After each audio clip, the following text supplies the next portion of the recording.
Thanks, Trooper 4, with the highway patrol. Ready for the contact as I watch both of you throw cigarettes out. Two women suing the state of Texas, the Department of Public Safety specifically, accusing some police officers of going way too far. And it all began with a traffic stop back in July. How much marijuana is in that car?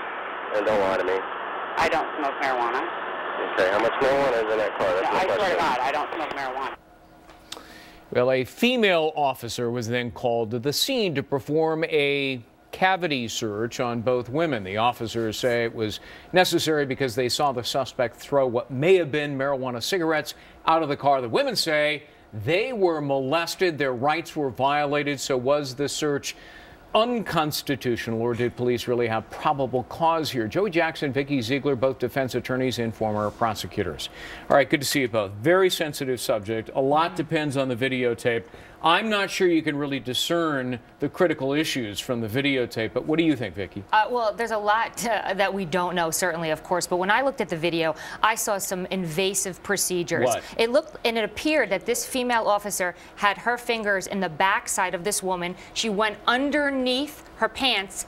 Underneath, we don't know if it was under her underwear or where she penetrated, if she did, but it appeared that it was more than a frisk, more than a pat down allowed by the law. Terry versus Ohio is very clear that you are allowed to pat down if you believe there's contraband or weapons. However, this was egregious. This looked embarrassing, and it was done, remember, Greg, on a public highway in front of motorists driving by and another family member. Yeah, that's the part I don't get, Joey. I mean, we're not talking about a gun here, a dangerous instrumentality. At best, we're talking about, you know, a small marijuana cigarette.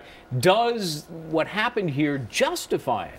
I think it could, and let me say why. First of all, Vikki lays out very well the law, what's going to be argued. But here's what they're going to argue. Number one, Greg, police have a right to detect and deter criminality. Number two, what do people do generally? They secrete, right? They secrete things that they don't want the police to find. They it's a hide fancy things. legal term, secrete. Of course, I have to build up my argument, Greg. But moreover than that, what happens here is that the stop number one was predicated upon probable cause. There was something they saw that was thrown out of the window. Then they smell marijuana. So the officer then would be justified to attempt to find that marijuana. Finally, Greg, what would we be saying in the event that the police pulled out during the search a bag of marijuana or something else? We would be arguing something far different, and thank goodness the police are thorough when they do their job. But here's what I don't understand. Why do you have to do it then and there? Right, and that's the problem. There was no exigent circumstances, anything emergent that was going to occur. There's no public safety issues. These women apparently threw out cigarette butts.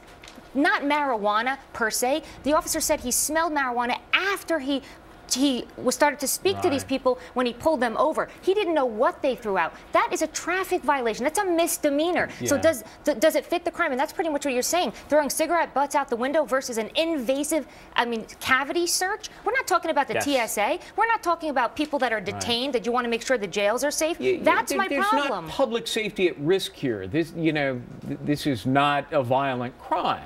It's not. However, Greg, let's keep something in mind. We're playing a little bit Monday morning quarterback. Here's why. The police don't know, upon making a stop, what, if anything, a suspect may have on them. As a result of that, the law justifies the pat-down in order to ensure that there may not be a dangerous instrument or anything else on them. But once they've done the pat-down, they know there's not a Glock hidden in their underwear. But they don't know whether or not there might be something else unlawful, A, and B, dangerous that these women may have on them. All the more reason you should do it down at the station house with witnesses and video cameras. What if someone gets shot on the way to the station house? Well, we've already determined nobody's going to get shot. We don't know they that. Didn't find the drugs. pat-down should have excluded any weapon. And even before the pat-down, in plain view, they didn't see anything. There was nothing found in the vehicle.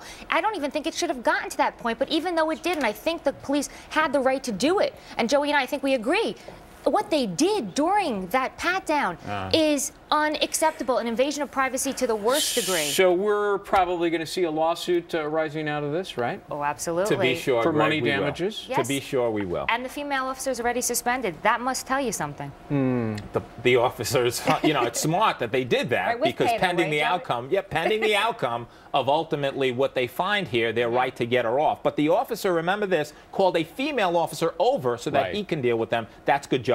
There's also something, there's a little footnote to this. The officer allegedly did not change the latex gloves in between the two searches. I mean, unsanitary at its best. Okay. You know what? We're going to follow up on this and find out what happens. Let our viewers know. Interesting stuff. Vikki Ziegler, Joey Jackson, good to see you both. Pleasure, Greg. Happy holidays to you. You too, both of you. Thank you. Heather? Looking very festive.